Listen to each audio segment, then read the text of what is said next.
Some functions and their graph. जो exercise 2.3 है उसमें आगे के क्वेश्चंस करने से पहले हमें थोड़े से फंक्शंस और उनके ग्राफ्स के बारे में पढ़ना पड़ेगा।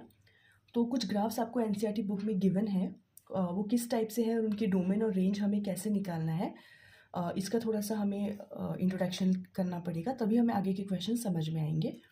जैसे फर्स्ट है आइडेंटिटी फंक्शन, इसे लीनियर फंक्शन भी कहते हैं। ये आर से आर में ही होता है। आपको जितने भी फंक्शंस हैं वो रियल नंबर से रियल नंबर में ही डिफाइंड होंगे, उसे हम रियल वैल्यूड फंक्शन कहते हैं। जितने भी हमें सेट्स आएंगे वो सब रियल नंबर्स के आएंगे, तो हमें उसी में करना है। जो आपका लीनियर फंक्शन है, it means that F x की जो वैल्यू है वो एक्स की वाई की एक्स में ही डिफाइंड है, उसे हम बोलते थे आइडेंटिटी फंक्शन। अब इसमें आप ये देख सकते हैं कि जो y और x की वैल्यू है वो आपको, जो भी आप x की वैल्यू रखेंगे वही आपको y की वैल्यू मिलेगी। तो ये एक ग्राफ है, इसमें पॉजिटिव, यहाँ पे जो x की वैल्यू अगर आप पॉजिटिव रखेंगे तो आपको y की वैल्यू भी पॉजिटिव मिलेगी, और अगर नेगेटिव रखेंगे तो आपको y की वैल्यू नेगेटिव मिलेगी। अब इसकी डोमेन और रेंज कैसे निकालते हैं वो काफ़ी इंपॉर्टेंट है। डोमेन जो है वो है पूरा रियल नंबर, आप कोई भी रख सकते हैं, पॉजिटिव नेगेटिव।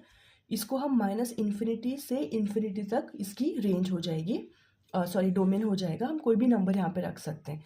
यहाँ पे ये ओपन ब्रैकेट इसलिए है बिकॉज यहाँ पे ये स्टॉप नहीं है। माइनस इन्फिनिटी भी कोई भी नंबर हो सकता है और प्लस इन्फिनिटी भी कोई भी नंबर हो सकता है।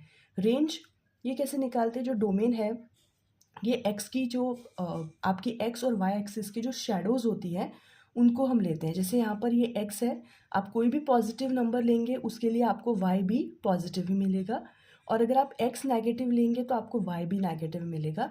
तो जो एक्स की वैल्यूज़ है वो है आपकी डोमेन, और जो वाई की वैल्यू है वो है आपकी रेंज। इस तरीके से आपको इन ग्राफ को समझना है।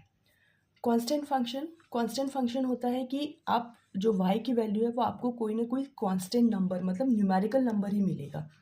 तो जो न्यूमेरिकल वैल्यू है उसमें जो डोमेन है, मतलब जो x की वैल्यू है, वो अगेन आप कोई भी रियल नंबर रख सकते हैं। इस रियल नंबर को हम माइनस इन्फिनिटी से इन्फिनिटी में भी शो करते हैं, और ये दोनों ब्रैकेट क्लोज नहीं होते, ओपन होते हैं।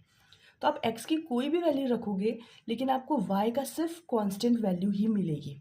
तो जो रेंज हो जाएगा वो है आपका y की वैल्यू, जो कि हो जाएगी c, और डोमेन है x की वैल्यू, और वो तो कोई भी रियल नंबर है जिसे आप रख सकते हैं। थर्ड है आपका पॉलिनोमियल फंक्शन, मतलब क्वाड्रेटिक इक्वेशन। ये भी r से r में ही होता है। इसमें y की वैल्यू हो जाएगी एक्स स्क्वायर। इसका जो डोमेन है वो भी आपने 10th स्टैंडर्ड में पढ़ा होगा कि जो क्वाड्रेटिक इक्वेशन होती है उसका हमेशा ग्राफ एक पैराबोला बनता है। मतलब आप x पॉजिटिव वैल्यू भी रख सकते हैं और नेगेटिव वैल्यू भी, पर y की आपको सिर्फ पॉजिटिव वैल्यू ही मिलती है, इसलिए इसमें रेंज हो जाए